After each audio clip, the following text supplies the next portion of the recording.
विश्वोत्पत्त्यादि Hathaway तापत्रय विनाशाय कृष्णाय वयं नुमः। ब्रह्मानंदं परम सुखदं केवलं ज्ञानमूर्तिं द्वन्द्वातीतं गगनसदृशं तत्त्वमस्यादिलक्ष्यम् एकं नित्यं विमलमचलं सर्वधी साक्षिभूतम् भावातीतं त्रिगुणरहितं सद्गुरुं तं नमः। बोलिए सच्चिदानंद सद्गुरुदेव भगवान की जय।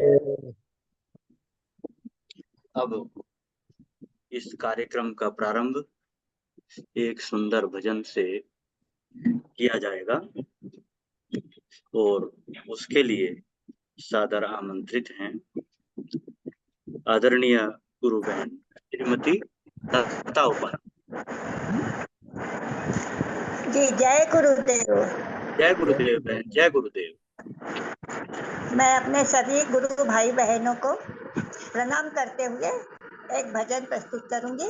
आज शिक्षक दिवस है, हमारे गुरु का दिवस है, इसलिए मैं सब साधकों से नम्र निवेदन करती हूँ कि जब गुरु जी का सत्संग हो तो वहाँ जरूर आना चाहिए।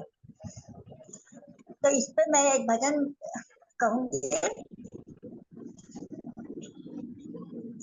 जहाँ सत्संग होता है वहाँ नित्य जाओ तुम, वहाँ नित्य जाओ तुम।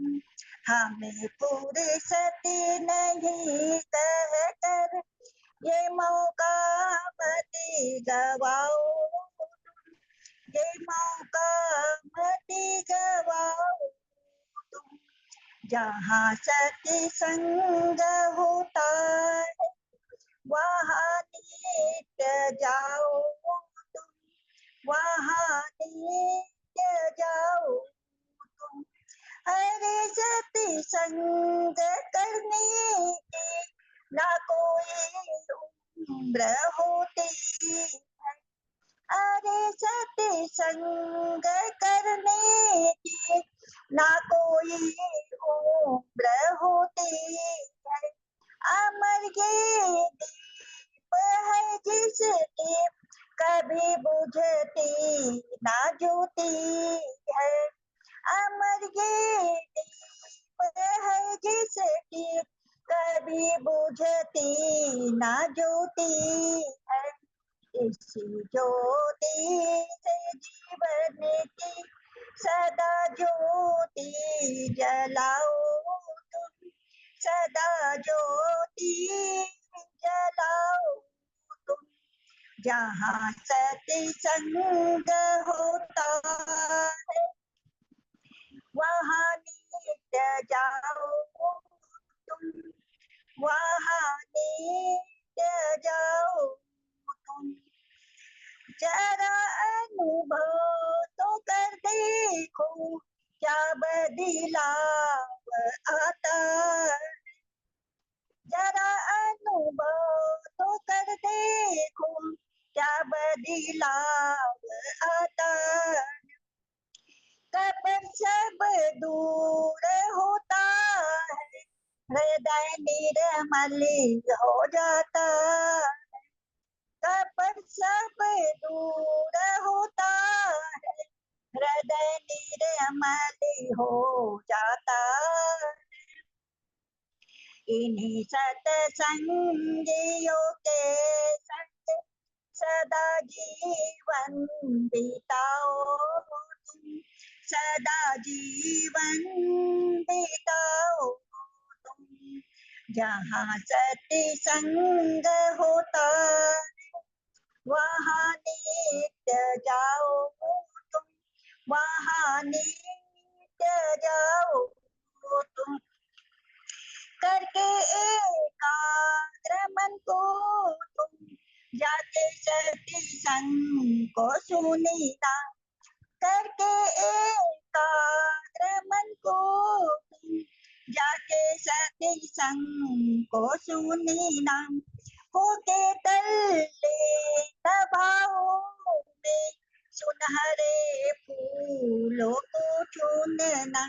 होके तल्ले दबाओ में सुनहरे फूलों को चूनना।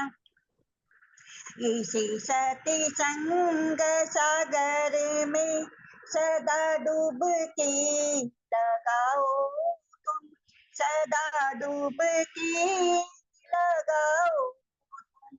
जहाँ सत्संग होता है वहाँ पर नित्य जाओ तुम, वहाँ पर नित्य जाओ तुम।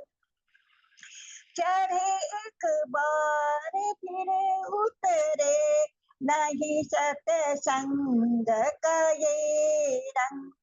चढ़े एक बार फिर उतरे नहीं सत्संग का ये रंग।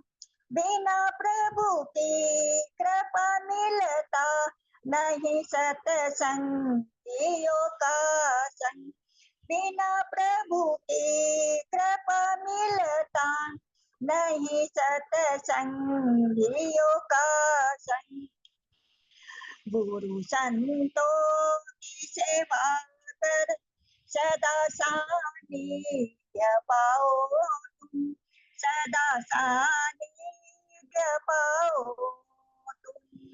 जहाँ सत्संग होता है वहाँ पर नित्य जाओ तुम, वहाँ पर नित्य जाओ।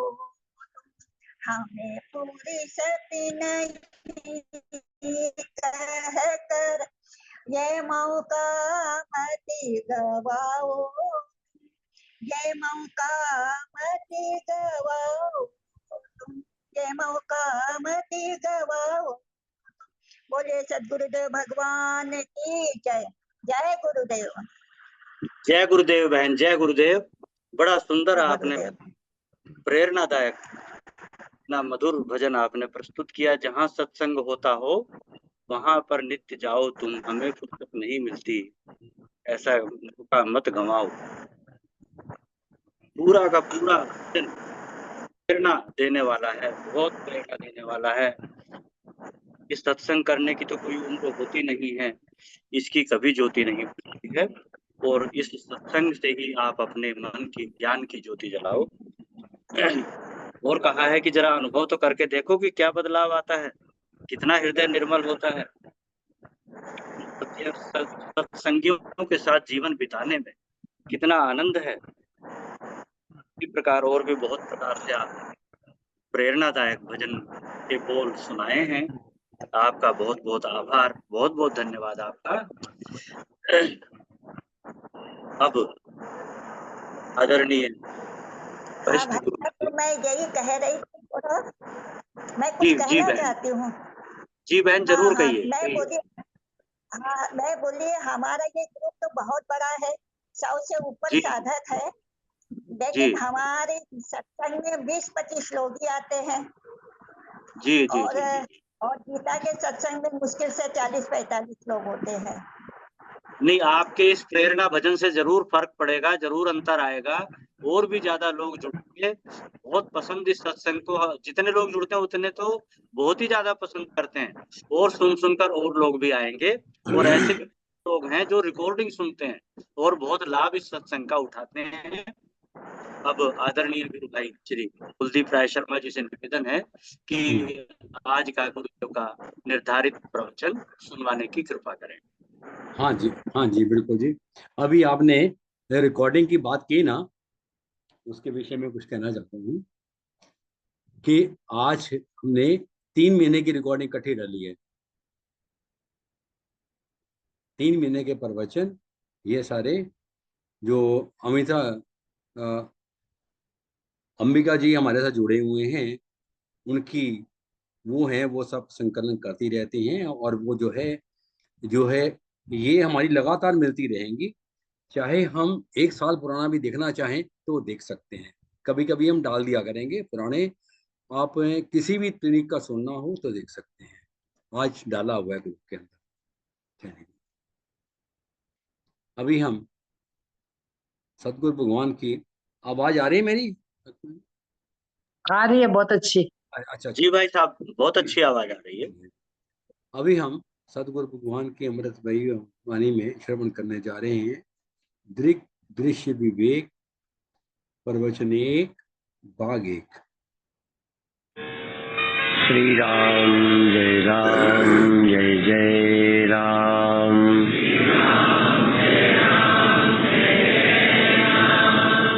श्री राम जय राम, जय जय राम।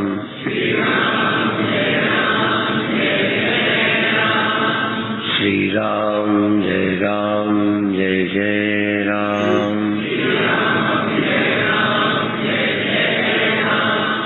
सच्चिदानंद भगवान की, सनातन धर्म की। किसी भी आदत को तोड़ना सबसे कठिन काम है।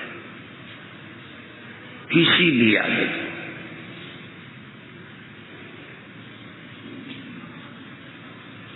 कभी कभी बहुत अच्छे आदमी को अपने अच्छे होने के ख्याल के कारण दूसरे की बुराई देखने की आदत पड़ जाती है। कभी कभी किसी व्यसन की आदत पड़ती है, उसके बिना नहीं रह सकते।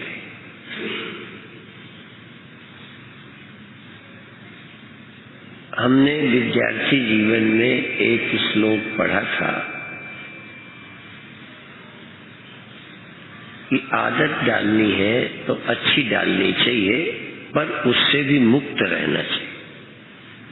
उसका भी अपने ऊपर प्रभाव नहीं रखना चाहिए, या उस अच्छी आदत के कारण दूसरों को बुरा सोचना, ये आदत छोड़ देनी चाहिए। मुझे लगता है कि कुछ लोग अपनी बुरी आदत से दुखी हैं, कुछ अपनी अच्छी आदत के कारण, अच्छे होने के अध्यास के कारण दूसरों को दिन भर बुरा देखते रहते हैं और अपने जीवन को खराब करते हैं। इसलिए कहावत है कि भलाई कर, कुएं में फेंक। सबसे कठिन काम है। देखो, कचरा फेंक देना अपने घर का आसान है, पर अपने घर का धन फेंकना कितना कठिन है।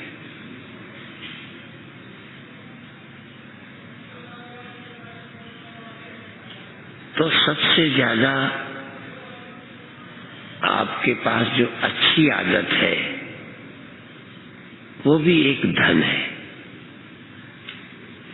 उसके कारण भी आप दुखी रहते हैं, या यूं समझो कुछ अच्छाइयों के कारण बुरी आदत पड़ गई है। कुछ अच्छाइयों के कारण। उसमें एक अच्छाई है कि आप अच्छे हो, अच्छा काम करते हो, पर दूसरे को देख नहीं सकते। दूध न पीने वाला किसी को दूध पीता देखे। कोई व्यक्ति एक वक्त खाने वाला 3 वक्त खाते देखे। कोई एक रोटी खाने वाला 2 रोटी खाते देख ले, परेशानी है।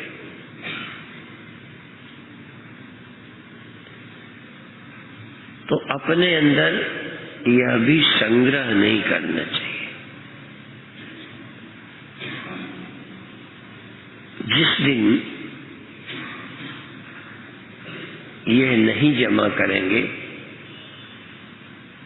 उस दिन आप मुक्त हो जाएंगे। पर ये संभावना है कि जब आप संग्रह न करेंगे तो बुरा करने लग जाए, क्योंकि बहुत बुराइयों से अच्छा बनने की, अच्छा कहलाने की भूख ने हमें अच्छा बनाया है, इसलिए वो आदमी दिखाता फिरता है। नारद बहुत अच्छे थे, नारद से अच्छा कौन व्यक्ति होगा। काम पर तो ही विजय पाई थी, कोई बुराई की थी क्या? काम पर विजय पा लेना क्या बुराई है? लोग नहीं पा सकते, उन्होंने काम पर विजय पाई और बताते फिर रहे। कई बार आप जो बताते हैं इसका मतलब इसी के लिए आपने पूरी मेहनत की थी। आप धनी होने को बताते हैं, आप विद्वान होने को बताते हैं, नहीं बताएं तो उसमें रस ही नहीं है। जैसे ब्रह्मचर्य में रस नहीं है, रस है ब्रह्मचारी बताने में। ज्ञानी होने में उतनी रुचि नहीं है जितना ज्ञानी सिद्ध करने में। आप ब्रह्म है, उसका आनंद नहीं, अपनी आनंद कोशिश है 100% रहेगी, डिपेंड्स तुम ऑन हमने की समझो। मैं समझू इसमें उतना रस नहीं है, मेरे ब्रह्म होने को तुम समझो। कहीं ना कहीं घुमा फिरा कर हम एक सुपीरियरिटी कॉम्प्लेक्स निर्मित करते हैं। यदि बुद्धि में कोई ग्रंथि न रहे, इस ग्रंथ का समापन इसी श्लोक से होगा जो आज मैं शुरू कर रहा हूं, और वो भी शंकराचार्य का बनाया श्लोक नहीं है। शंकराचार्य ने चोरी नहीं की, इतने श्लोक बनाए, एक और बना सकते थे, पर बना बनाया श्लोक उपनिषद से इसने रख दिया है, और वो है अंतिम श्लोक। कौन सा? भिद्यते हृदय ग्रंथि, छिद्यन्ते सर्व संशया, क्षीयन्ते चास्य कर्माणि, तस्मिन् दृष्टे परावरे।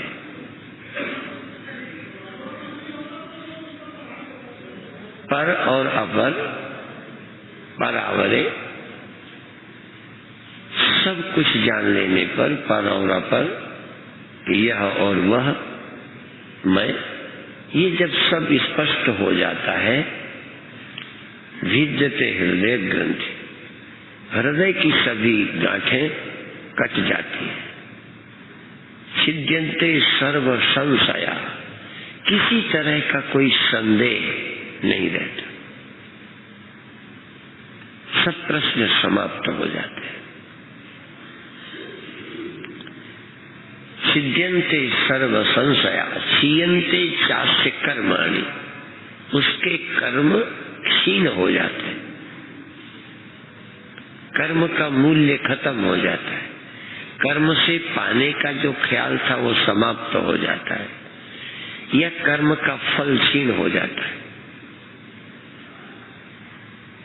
सर्व क्षीयन्ते चास्य कर्माणि, प्रारब्ध, क्रियमाण, संचित, ये सब कर्म क्षीण हो जाते हैं, व्यर्थ हो जाते हैं, फल नहीं देते।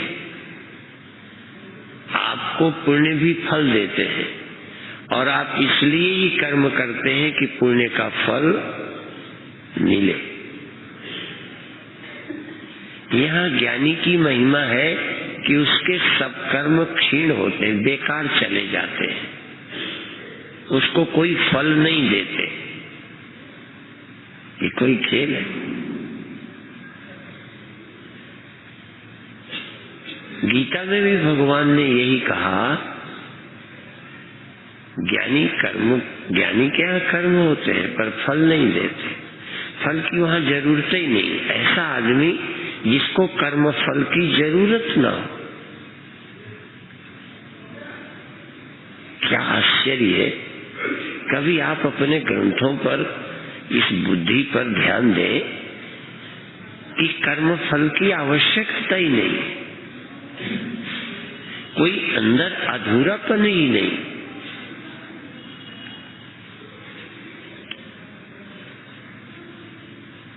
सागर क्या चाहेगा कि नदी मेरे में मिले, सागर क्या चाहेगा वर्षा हो, तालाब सूख जाएंगे वर्षा न हो।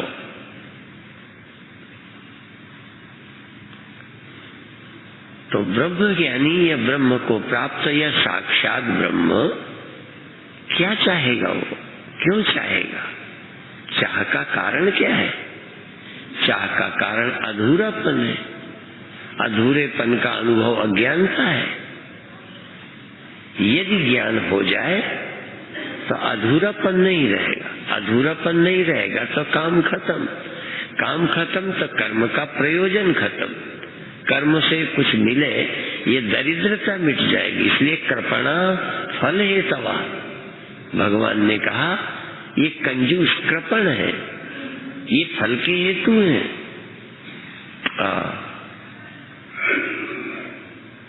क्या पढ़ते हो, कहाँ भटक रहे हो? दुर्भाग्य से भारत में जन्म गए हो क्या? मैं धोखे से नहीं बोला, दुर्भाग्य से भारत में पैदा हो गए हो। तुम भारत लायक नहीं थे। भारत में जन्मा व्यक्ति अपने देश की संपदा से वंचित रहे।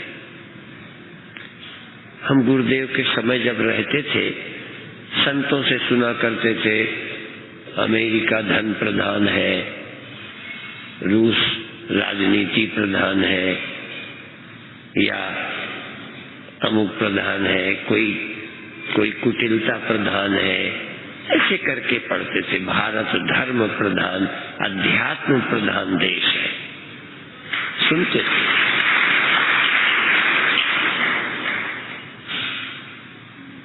अर्थात भारत में अध्यात्म का धन था। अध्यात्म, भारत ने अध्यात्म को धन समझा था। धन को धन नहीं समझा, पद को महत्व नहीं दिया, स्वर्ग और इंद्रासन को महत्व नहीं दिया।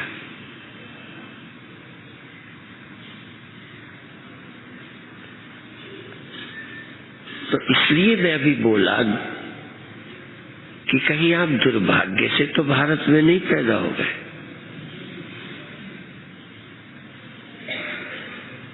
यदि भारत में पैदा हुए हो तो सौभाग्य अनुभव करो।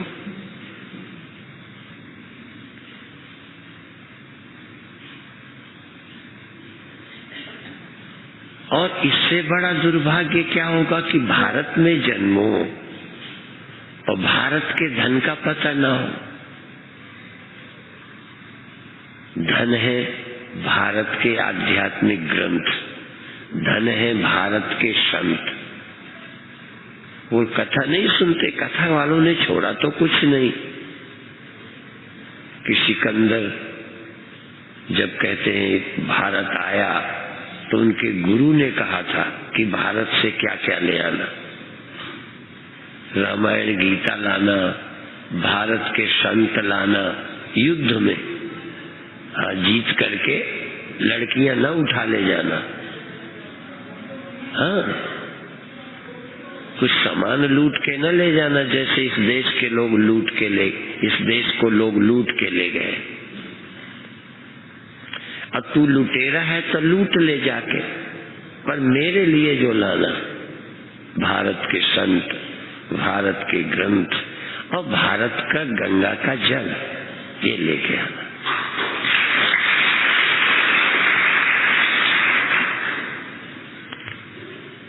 अब देश के अखबारों को, इतने बड़े देश में कोई किसी देश में यदि पहले रावण था तो आज न हो, ऐसा नहीं है। अब कोई चलने वाला कभी गिरता न हो, ऐसा भी नहीं। साधारण चलने वाली सड़कों पर तुम कभी नहीं फिसले, झूठ नहीं बोलना।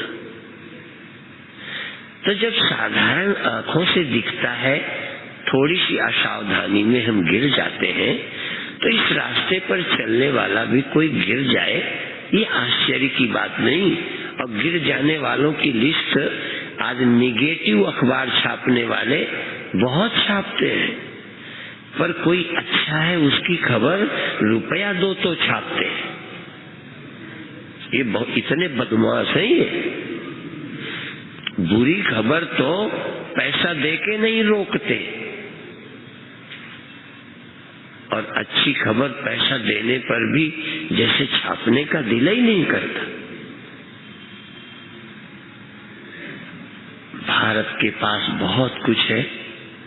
भारत के पास आज भी संत है, आज भी ग्रंथ है। बहुत ग्रंथ जलाए गए, पर अभी भी ग्रंथ है।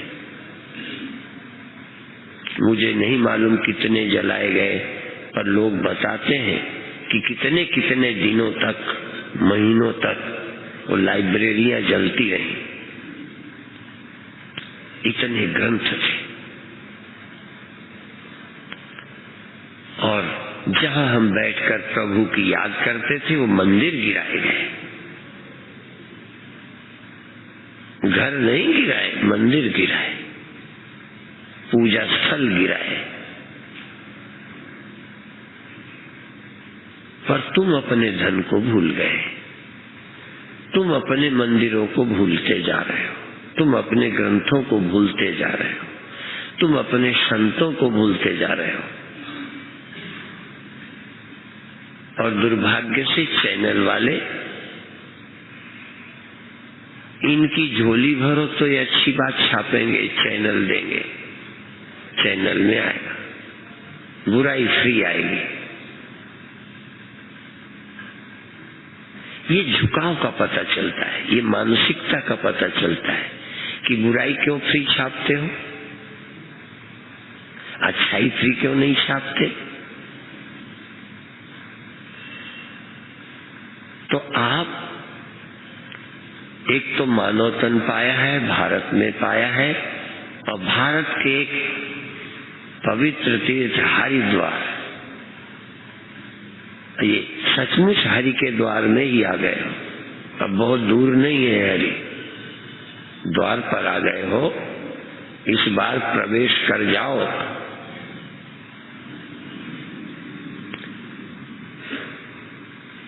तो कल अपन ने प्रारंभ किया है, उसको आगे बढ़ाना है।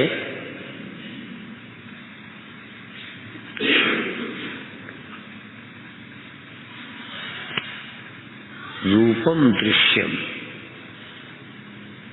शुरू करेंगे। जो दिखाई देता है ये दृश्य है, जो नेत्र से दिखाई देता है। उदाहरण में लोचन नेत्र कह दिया, जो नेत्र से दिखाई देता है वह दृश्य। जो दिखाई देता है वह दृश्य है, और उससे तुम्हारी दृष्टि अलग है। पहले इससे पक्का, इसमें शक न रहे। जो तुम्हें दिखाई देता है तुम्हारी आंख से अलग है, भिन्न है। रूपम दृश्यम लोचनम दृक्। आंख उसको देखती है, आंख दृष्टा है। आंख रूप नहीं है, रूप आंख नहीं है।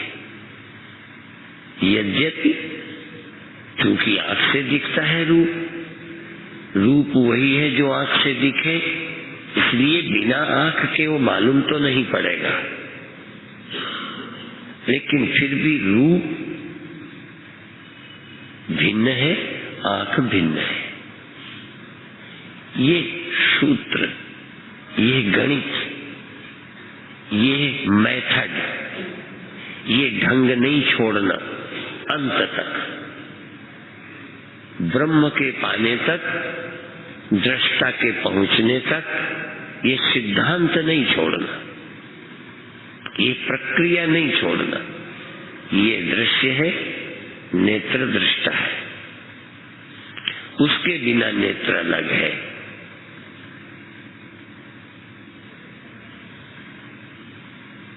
पहले शब्द में रूपम दृश्यम लोचनम दृक्, तदृश्यम, तदृश्यम माने तद वह जो नेत्र है, लोचन वह भी दृश्य है। कि कैसे दृश्य है? जरूर नेत्र देखे जाते हैं, अब देखने का ढंग बदला, नेत्र दिखता है। वो अगले श्लोकों में बताएंगे, पर याद दिला दूं यही, क्यों कैसे दिखता है? कम दिखता है, ठीक दिखता है, नहीं दिखता है। ये दिखता है। जब कम दिखने लगता है नेत्र से, तो नेत्र के कम दिखने को भीतर बैठा कोई देखता है? तो नेत्र भी दिखता है। जो चीज दिखती नहीं वो नई हो गई कि पुरानी हो गई कैसे देखोगे? यदि नेत्र दिखता न होता तो नेत्र की कमजोरी कैसे दिख जाती? नहीं दिखना, कम दिखना दिखता है। नहीं दिखता हो तो बताना। और जब भी कोई दिखता है तो देखता कोई और है। रूप दिखता है तो नेत्र देखता है, नेत्र दिखता है तो कोई और नेत्र होगा। तो वहां ग्रंथ कहते हैं तदृश्यम दृक्तु मानसम, नेत्र दृश्य है और उसका दृष्टा मन है। दृक्तु मानसम, मन उसका दृष्टा है, आत्मा नहीं कहा, जरा ध्यान रखना। रूप का दृष्टा आत्मा नहीं कह रहे। रूप दृश्य है, नेत्र दृष्टा है, नेत्र दृश्य है, मन दृष्टा है। बिना मन के नेत्र नहीं देख सकते। बहुत छोटा सा कोर्स है, 30 श्लोकों का, और छोटा सा पाठ है, बस 3-4 बातें हैं। रूपम दृश्यम लोचनम दृक्, लोचनम दृक्, लोचनम दृश्य, मानसम तु दृक्, मन उसका दृष्टा है। और दृश्या धीवृत्तया, और धीवृत्तया अंतःकरण वृत्तियां, बाकी जितनी बुद्धि की वृत्तियां हैं जो वो भी दृश्या धीवृत्तया, दृश्य है बुद्धि की वृत्तियां भी। आपके ख्याल में, बुद्धि में, सोच में क्या आता है वो भी दृश्य है। नहीं याद नहीं आना, भूल जाना, क्या सोचा क्या नहीं सोचा, आपके अंदर क्या ख्याल उठा। जब आपने 10 रुपए कहीं चढ़ाए तो क्यों चढ़ाए? चढ़ाना तो मूर्ख को भी दिखता होगा। एक भी व्यक्ति नहीं जिसको चढ़ाना न दिख जाए, दिख जाता है। पर इसने क्यों चढ़ाया? शर्म से चढ़ाया कि स्वर्ग के लिए चढ़ाया कि प्रेम से चढ़ाया? क्यों चढ़ाया? मन में क्या आया? संकोच से चढ़ाया। एक छोटे से हुए व्यवहार के पीछे बुद्धि की वृत्ति क्या है? वह भी दृश्य है। दृश्या घी वृत्तियां, बुद्धि की वृत्तियां, अंतःकरण की वृत्तियां दृश्य हैं। किसकी? साक्षी दृक्, साक्षी जानता है। अंत में द्रगेव तु द्रगेव न तो दृश्यते, पर साक्षी केवल देखता है, दिखता नहीं। ये याद रखना, सारे मतांतरों की जड़ उखड़ने वाली और परम सत्य का प्रतिपादन। साक्षी भी वृत्तियों का है और साक्षी किसी का भी दृश्य नहीं है, किसी का भी। दृष्टा किसी का दृश्य नहीं है। नेत्र दृष्टा भी है, दृश्य भी है। जरा ध्यान, रूप दृश्य है, ये किसी का दृष्टा नहीं है। दीवार किसी की दृष्टा नहीं है, ये रोशनी किसी की दृष्टा नहीं है। लोग रोशनी दिखाते हैं भगवान की जगह, इससे ज्यादा पाखंड और क्या होगा। पंजाब में कोई ना कोई मूर्ख पैदा हो जाता है जो पंजाब को झुलसाता रहता है, आग लगाता रहता है। एक समय कोई मत पैदा हुआ तो झगड़े हो गए, अब ये रोशनी दिखाने वालों का झगड़ा चल पड़ा।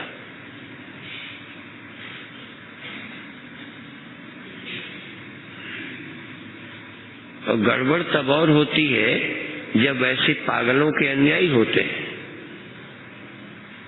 अनुयायी हो जाए तो पागलों का एक ताकत होती है, फिर उनके लड़ने की जरूरत पड़ जाती है।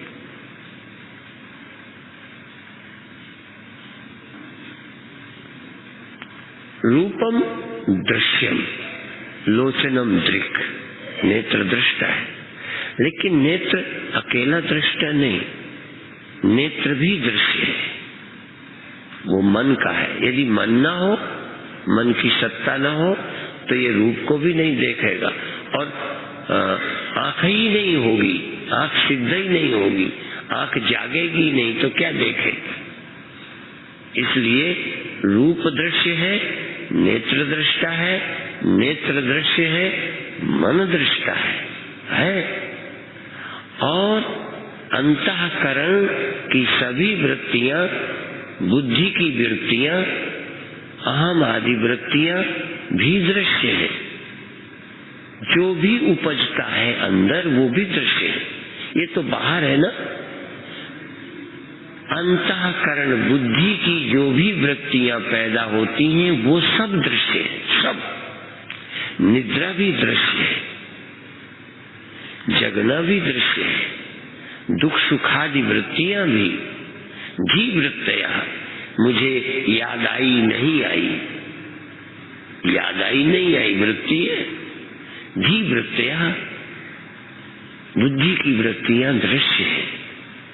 दृक् साक्षी, साक्षी वहां दृष्टा है। दृक् है, साक्षी वहां है। चेतन दृष्टा साक्षी देखता है, और वो सिर्फ देखता ही है, दिखता किसी को नहीं। लोग देखने आते हैं कि साक्षी के दर्शन करा दो।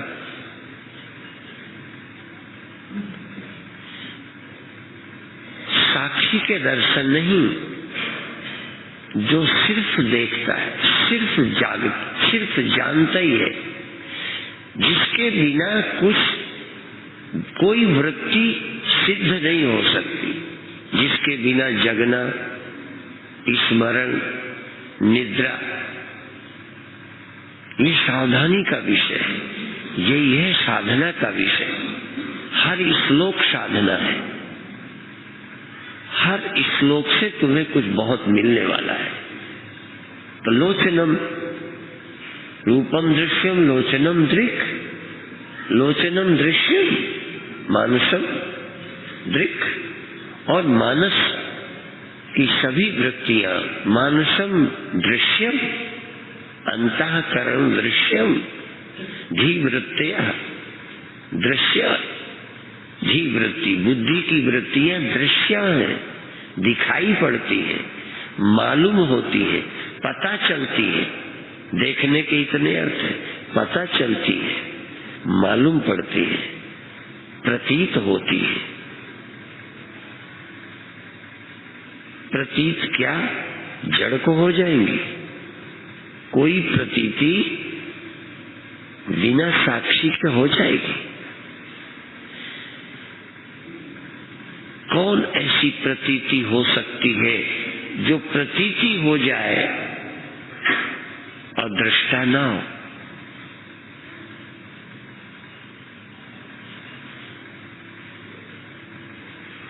इसलिए साक्षी दृष्टा दृगेव, वो केवल दृष्टा है। इनको बता के कि ये दृष्टा भी दृश्य हो जाते हैं, एक ऐसा बताया जो दृष्टा ही है, दृश्य होता ही नहीं। इसलिए स्वामी जी का दृश्य हो जाएगा, किसी योगी का दृश्य हो जाएगा, किसी तपस्वी का दृश्य हो जाएगा, दृष्टा किसी का दृश्य नहीं होगा। दृष्टा को भगवान देख लेंगे। ध्यान रखना, दृष्टा किसी का दृश्य नहीं है ही नहीं। कोई दृष्टा को दृश्य बना ही नहीं सकता, और जो दृश्य बनेगा वो दृश्य हो गया, वो केवल दृष्टा नहीं रहा, क्योंकि कई दृष्टा बताए हैं जो दृश्य भी है। नेत्र दृष्टा भी है पर दृश्य भी है, मन दृष्टा भी है दृश्य भी है, पर चेतन आप, भले यहाँ आप शब्द आया नहीं पर खोजो, एक दृष्टा है जो दृश्य नहीं है। यहाँ न मैं कहा न तुम कहा, खोजो। कोई मजहब में मत बंधना, किसी भाषा में मत बंधना, सावधान रहना, बुद्धि को थोड़ा खुला रखना, किसी मजहबी के चेला मत बनो, किसी शब्द जाल में मत फंसो, किसी के खूंटे में भी बंधना ठीक नहीं है। जब तक बुरी आदत थी तब तक खूंटे में बंधना भी ठीक था।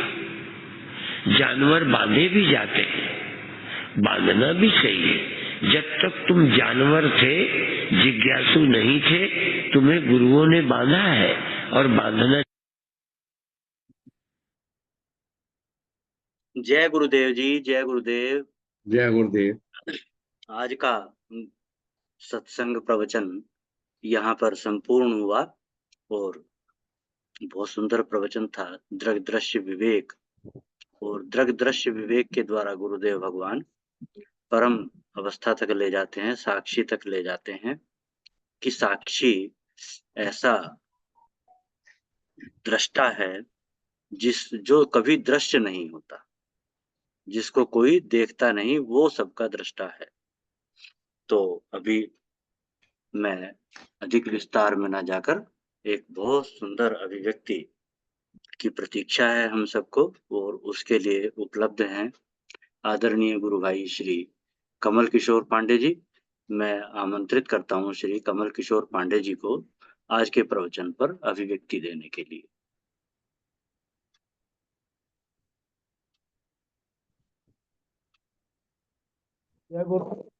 जय गुरुदेव भाई साहब, जय गुरुदेव। जय गुरुदेव।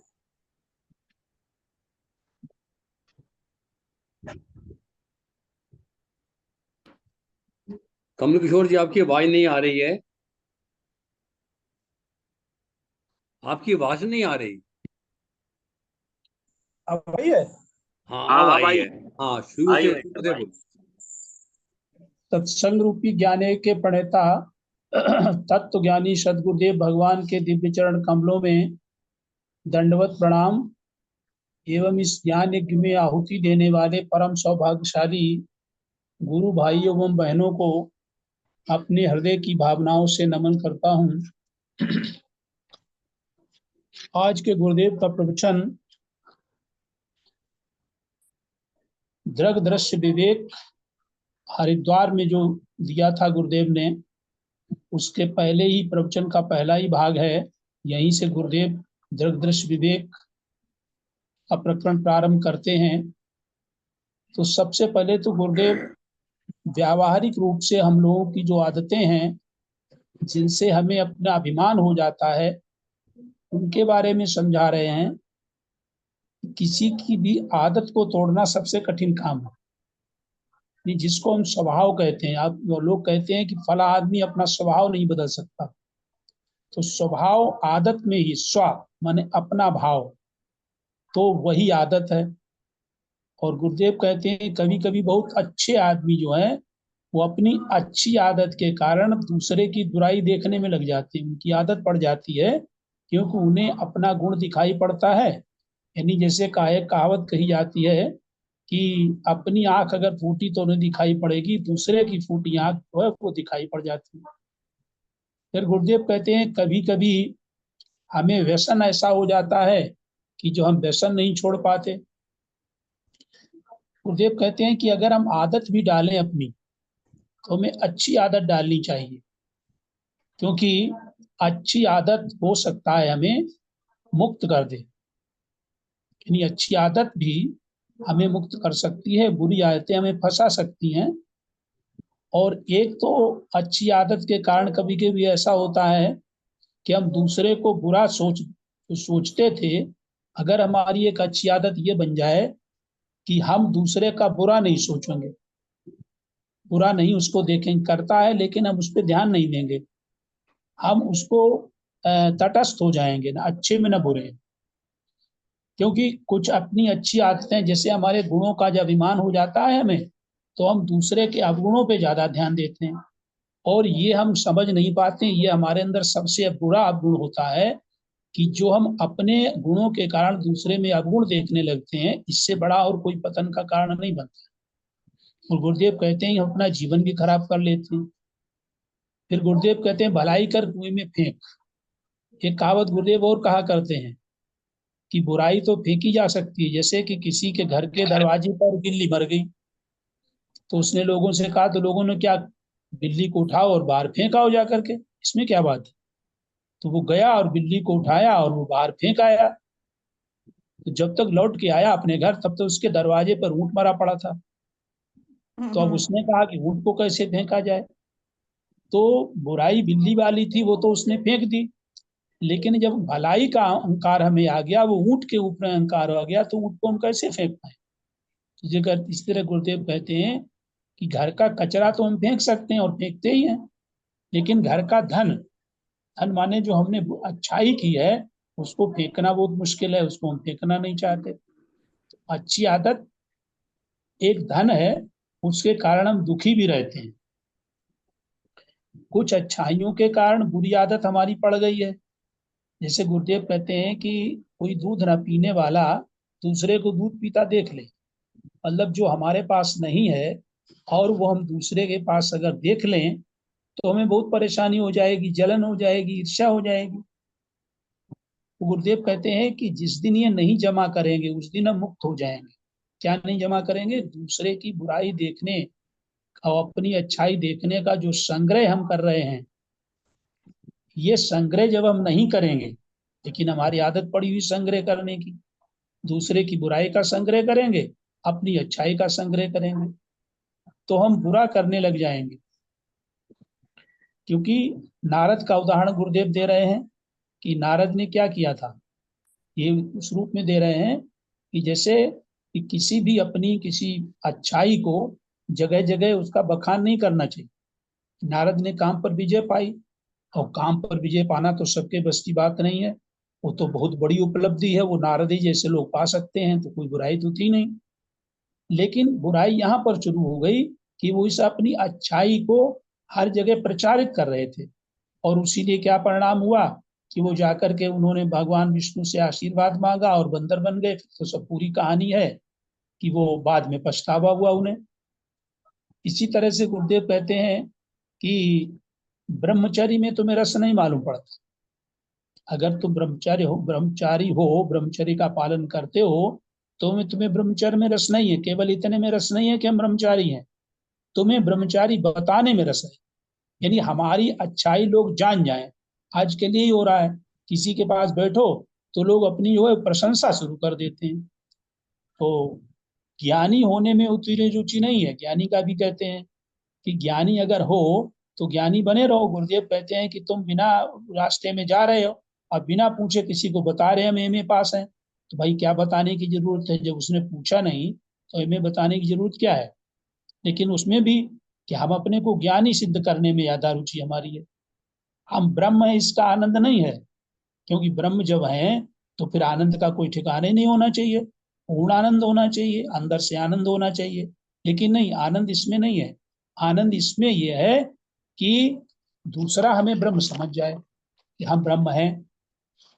फिर गुरुदेव कहते हैं कि इसी रूप से हम जितने भी द्रोण बताए हैं, ये हम सुपीरियरिटी कॉम्प्लेक्स निर्मित करते रहते हैं कि देखो ये हम सुपीरियर हैं, ये इंफीरियर है, हम में सर्वगुण है, हमें बहुत गुण है, और इसके अंदर द्रोण है। यदि बुद्धि में कोई ग्रंथि ना रहे, अब गुरुदेव आते हैं श्लोक पर, जो बता रहे शंकराचार्य जी ने श्लोक बताया था, ये भिद्यते हृदय ग्रंथि छिद्यन्ते सर्व संशया क्षीयन्ते च अस्य कर्माणि तस्मिन् दृष्टे परावरे। जब पर और अपर, परावरे, पर और अपर माने मैं और ये सब स्पष्ट हो जाता है, ये ज्ञानी को स्पष्ट हो जाता है। तो जब ऐसा हो जाता है तो हृदय की सभी गांठें कौन सी हैं? गांठें ये हैं कि हम कुछ समझ नहीं पा रहे हैं, ऐसा होना चाहिए कि इसका अर्थ ये है कि इसको कैसे करें, ये कैसे जाने, और किसी तरह का कोई संदेह भी नहीं रहता। ये नहीं संदेह रहता है कि ब्रह्म है कि नहीं है, आत्मा है कि नहीं है, हमारा जन्म और मरण कैसे क्या है, कुछ कहते हैं कि ईश्वर है ही नहीं। ये सारे संदेह खत्म हो जाते हैं। और सबसे बड़ी बात यह है कि क्षीयन्ते च अस्य कर्माणि, ऐसे के कर्म क्षीण हो जाते हैं। कर्म क्षीण की विशेषता गुरुदेव ने बताई है, और गीता में भी यही लिखी है, पूरी गीता इसी के है। कर्म जो है वो क्षीण हो जाते हैं, यानी कर्म क्षीण नहीं हो जाते, कर्मों के फल क्षीण हो जाते हैं। वो एक ही बात है, कर्म क्षीण हो जाना। फिर गुरुदेव बताते हैं इसे कर्म भी 3 प्रकार के, प्रारब्ध माने जो हमें इस जन्म में भोगने के लिए मिले हैं, क्रियाण जो हम इस जन्म में कर रहे हैं, और संचित वो हैं जो हम पिछले करके आए हैं, जो संचित हो गए हैं वो हमें भोगने पड़ सकते हैं, भोगने पड़। तो ये सब कर्म क्षीण हो जाते हैं। क्षीण इसलिए हो जाते हैं जब हमको ज्ञान हो जाता है, तो ज्ञान में प्रारब्ध तो नहीं क्षीण होता, लेकिन क्रियाण होते नहीं, यानी जब ज्ञान हो जाएगा तो क्रियाण होंगे ही नहीं, और संचित सब जल के राख हो जाएंगे। तो गुरुदेव कहते हैं कि व्यर्थ हो जाते हैं ये सब, फिर फल नहीं देते। और हम लोग क्या करते हैं कि जो लोग हम हैं यानी अज्ञानी हैं, ये जो भी काम करते हैं वो पुण्य के लिए करते हैं, फल पाने के लिए करते हैं। पाप तो कोई करता नहीं, करते हैं पाप, लेकिन वो पाप जान के नहीं करते हैं। वो तो कहते हैं कि हम जो कर रहे हैं वो सब अच्छे ही कर रहे हैं। ज्ञानी के सब कर्म क्षीण हो जाते हैं, यानी बेकार हो जाते हैं, क्योंकि वो कोई फल नहीं देते। क्यों नहीं देते? कि ज्ञानी ने जो भी किया है वो बिना आसक्ति के, उसमें कोई फलासक्ति नहीं थी। तो बिना फलासक्ति जो काम करेंगे वो उसमें हम आसक्त जब नहीं होंगे तो उसके बंधन में नहीं बंधेंगे। यानी ज्ञानी ऐसा आदमी होता है जिसको कर्म फल की जरूरत ही नहीं होती। गुरुदेव कहते हैं कि हम जो कर रहे हैं, हमने आश्रम बनाए, गौशालाएं बनाई, स्कूल बनाए, तो कोई कर्म फल की दृष्टि से नहीं बनाए। ये जब देहाध्यास छूट जाता है तो वो ज्ञानी जो भी करता है वो ईश्वर की प्रेरणा से जन कल्याण के लिए ही करता है, उसकी अपनी कोई आसक्ति नहीं होती। फिर गुरुदेव कहते हैं कि जो ज्ञानी है वो सागर समझ लो, कि सागर ये कि सागर क्या चाहेगा कि नदी मुझे मिले, सागर की क्या जरूरत है, कुछ नहीं। जिस तरह से ज्ञानी के लिए गीता में आया है कि जब ज्ञानी को ज्ञान हो जाता है तो उसे चारों वेदों की जरूरत नहीं थी, कि जैसे छोटे छोटे जलाशयों की जरूरत पड़ती है जिस अज्ञानी को, तो उन्हें उन वेदों की भी जरूरत नहीं पड़ती। ब्रह्म ज्ञानी क्या चाहेगा? कुछ नहीं। उसकी चाह का कारण क्या है? कोई कारण ही नहीं, वो तो अंदर से सागर ही है, पूरा है, तो कुछ चाहेगा ही नहीं। और चाह का कारण जब तक है तब तक हम अधूरे हैं, हम अज्ञानी हैं, क्योंकि अधूरे हैं तभी तो हमें कुछ पाना है, पुनः कुछ पाना बाकी है। ज्ञान हो जाने पर अधूरापन रहेगा ही नहीं। जब अधूरापन नहीं रहेगा, हम अपने को पूर्ण समझ जाएंगे, तो हमारा काम खत्म हो जाएगा, यानी कर्म का प्रयोजन ही खत्म हो जाएगा। यानी कर्म हमें करना है लेकिन किसी प्रयोजन को लेकर नहीं करना है। जैसे गीता में भगवान ने कहा है कि तीनों लोकों में कुछ ही मुझे अप्राप्त नहीं है, लेकिन फिर भी मैं कर्म करता हूँ। फिर गुरुदेव कहते हैं कृपणा फल हेतवा, ये कंजूस है, यानी जो फल के हेतु हैं, जो काम फल का हेतु, फल का उद्देश्य रख करके करते हैं, ये बहुत बड़े कंजूस हैं, क्योंकि इन्हें फल चाहिए, बिना फल के ये कर्म करेंगे नहीं। फिर गुरुदेव अपने देश की, भारत की बताते हैं कि संत कहते हैं कि भारत धर्म प्रधान अध्यात्म प्रधान देश है। भारत में अध्यात्म का धन है, लेकिन हम लोग धन को धन नहीं समझते। कि अपना पद को महत्व नहीं दिया। यहाँ के संतों ने धन को धन नहीं समझा, पद को महत्व नहीं दिया, स्वर्ग और इंद्रासन तक को महत्व नहीं दिया। तो भारत में पैदा होने का जो हमें सौभाग्य मिला है उसका हम अनुभव नहीं करते। ये भी हमारे अंदर बहुत बड़ी कमी है। गुरुदेव कहते हैं इससे बड़ा और दुर्भाग्य हमारा क्या होगा कि भारत में रह करके हम भारत का जो धन माने आध्यात्मिक धन है उसका हमें पता ही नहीं है कि हम यहाँ भारत में पैदा होकर के नर से नारायण बन सकते हैं। धन क्या है? भारत के आध्यात्मिक ग्रंथ हैं, भारत के संत हैं, ये सब यहाँ के धन है। फिर कहते हैं कि सिकंदर जब आक्रमण करने आया भारत में तो वहां पर उसके जो गुरु थे वो तो विश्व विजयी बनने के लिए आया था। वो जानता था, उसके गुरु जानते थे कि इसकी क्षमता क्या है। तो वो जानता था यहाँ पर जाकर के इसके जो दुर्गुण और दुराचार भरे हुए हैं वही करेगा। तो उन्होंने कहा नहीं, अगर तुम भारत से लौट के आओ तो वहां से वहां की रामायण, वहां की गीता, वहां के संतों को लाना, वहां का गंगा जल लेकर के आना, ये गुरुदेव ने कहा। फिर गुरुदेव कहते हैं कि आजकल के जो जो चौथा स्तंभ बोला जाता है अखबार या टीवी चैनल वालों, उनके बारे में बात कर रहे हैं कि अखबार वाले जो हैं अच्छी खबर रुपया लेकर के तो छाप देते हैं थोड़ी बहुत, लेकिन बुरी बुरी खबर जो है पैसा भी लेंगे और फिर भी उसको जरूर छापेंगे, उसको बिना छापे रोकेंगे नहीं, छाप देंगे। फिर गुरुदेव कहते हैं भारत हमारा कितना विशाल था कि भारत में बहुत ग्रंथ थे, इतने ग्रंथ थे कि हमारी लाइब्रेरियां जला दी गई और महीनों जलती रही, तब जाकर के फिर भी हमारे पास इतना अध्यात्म भी बचा हुआ है जो हम विश्व में अभी भी सबसे ज्यादा अध्यात्म रखते हैं। हमारे मंदिर गिराए गए, हमारे पूजा स्थल गिराए गए, हमारे धर्म को नष्ट किया गया, तो वो तो किया गया, लेकिन हम क्या है, हम आज जो है वो अपने मंदिरों को, अपने संतों को, अपने ग्रंथों को भूलते जा रहे हैं कि हमारा एक गौरवशाली इतिहास था, सोने की चिड़िया तो था ही था, अध्यात्म के क्षेत्र में भी हम विश्वगुरु थे। तो गुरुदेव कहते हैं चैनल में अच्छाई पैसे देकर तो दिखाएंगे, लेकिन बुराई जो है वो फ्री में दिखाएंगे। और गुरुदेव भी कहते हैं कि एक एक बुराई जो है वो 2-2, 3-3 दिन तक दिखाएंगे, और कोई अच्छाई होगी तो मुश्किल से 5-7 मिनट दिखा के बंद कर देंगे। अब गुरुदेव दूसरा प्रकरण आरंभ करते हैं त्रिदश विवेक वाला कि मानव तन पाया है और भारत में पाया है, और वहां पर भी यहाँ पवित्र तीर्थ सबसे ज्यादा जो हरिद्वार है, यहाँ पर आए हो जो हरि का द्वार कहा जाता है, तो कम से कम यहाँ आकर के अब तो प्रवेश कर जाओ। अब गुरुदेव दिग्दश विवेक विवेचन करते हुए कहते हैं कि जो दिखाई देता है अब वो दृश्य है, और उससे हमारी दृष्टि अलग है। जैसे शरीर हमको दिखाई पड़ता है तो ये शरीर हमसे अलग है, हम शरीर नहीं है। जो आंख से दिखाई देता है वो हमारी आंख से अलग है। निश्चित है कि जो देखेगा वो अलग होगा और जो दिखेगा वो अलग होगा, भिन्न है। रूपम दृश्यम लोचनम दृग, यानी रूप, आंख का काम है रूप देखना, तो रूप जो दिखता है वो दृश्य हो गया, और आंख देखती है तो आंख जो है वो दृष्टा हो गई, दृग हो गई। रूप दृश्य है, आंख दृष्टा है, रूप अलग है और आंख अलग है, क्योंकि ये रूप दिखता है। अब इसके बाद गुरुदेव कहते हैं फिर आंख भी दृश्य है। कैसे? कि कम दिखता है या ज्यादा दिखता है या नहीं दिखता है, तो ये आंख तो देख नहीं सकते, क्योंकि स्वयं तो कोई चीज जो स्वयं को देख नहीं सकती।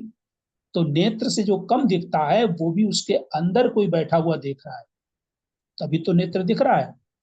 यदि नेत्र दिखा न होता तो नेत्र की कमजोरी कैसे मालूम पड़ती या उसकी खूबी कैसे मालूम पड़ जाती?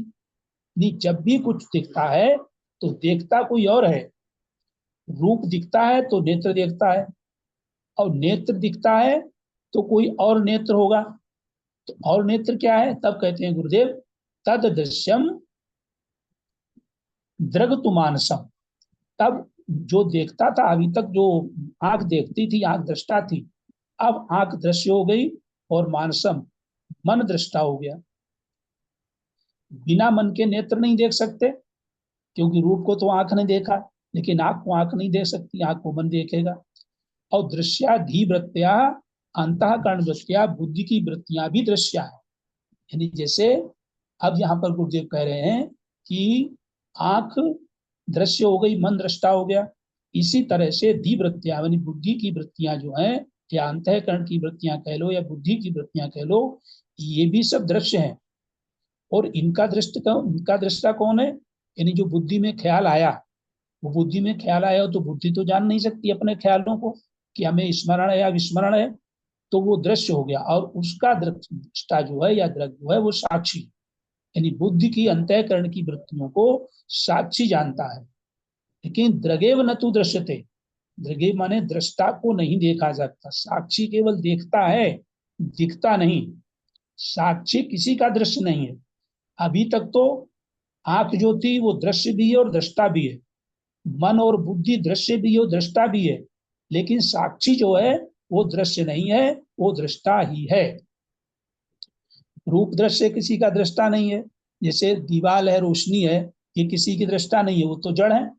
अब गुरुदेव प्रकरण दूसरा बताते हैं कि लोग रोशनी दिखाते हैं भगवान की जगह, तो भगवान तो रोशनी हो ही नहीं सकते, यानी रोशनी जो देखी जाती है वो भगवान थोड़ी हो जाएंगे। नेत्र अकेला दृष्टा नहीं, नेत्र दृश्य भी है। मन की सत्ता न हो तो नेत्र रूप को कभी नहीं देख पाएगा, क्योंकि मन के बिना आंख सिद्ध ही नहीं होगी और आंख जागेगी ही नहीं। बुद्धि अंतःकरण अहम वृत्तियां भी दृश्य हैं, इन्हीं जो भी अंदर उपजता है वो सब दृश्य है, क्योंकि उपजता है तो नष्ट होता है, और साक्षी जो है वो न उपजता है न नष्ट होता है। निद्रा है, जागना है, सुख दुख है, ये वृत्तियां दृश्य हैं क्योंकि उपजती हैं। वहां भी साक्षी दृष्टा है, चेतन दृष्टा है, यानी मुझे याद आई कि नहीं आई, ये भी दृश्य है। चेतन सिर्फ देखता है, दिखता किसी को नहीं। लोग कहते हैं हमारे पास आकर के या किसी के पास जाकर हमें साक्षी के दर्शन करने हैं। अरे तो साक्षी के दर्शन कैसे होंगे? साक्षी के दर्शन होते ही नहीं।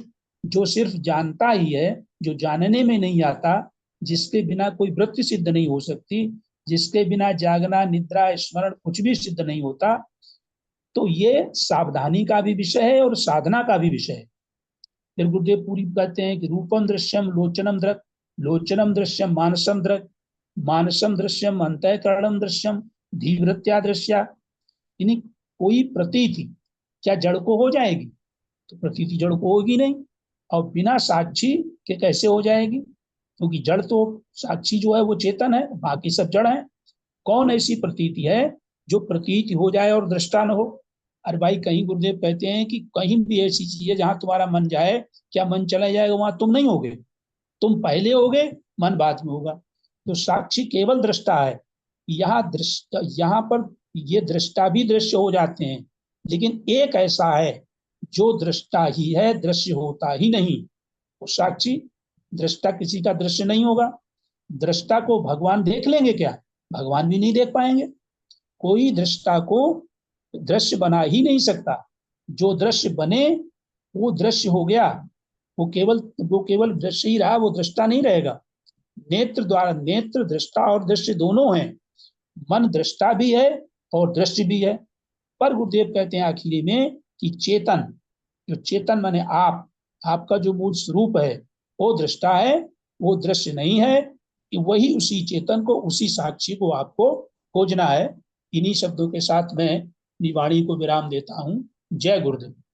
जय गुरुदेव भाई साहब, जय गुरुदेव। आपने बहुत सुंदर अभिव्यक्ति दी है और पूरे प्रवचन का कुछ भी आपने बिंदु कोई छोड़ा नहीं है, और एक एक का विस्तार में आपने सुंदरता के साथ, पूरे पांडित्य के साथ, विद्वत्ता पूर्वक आपने उसका अभिव्यक्त कर दिया।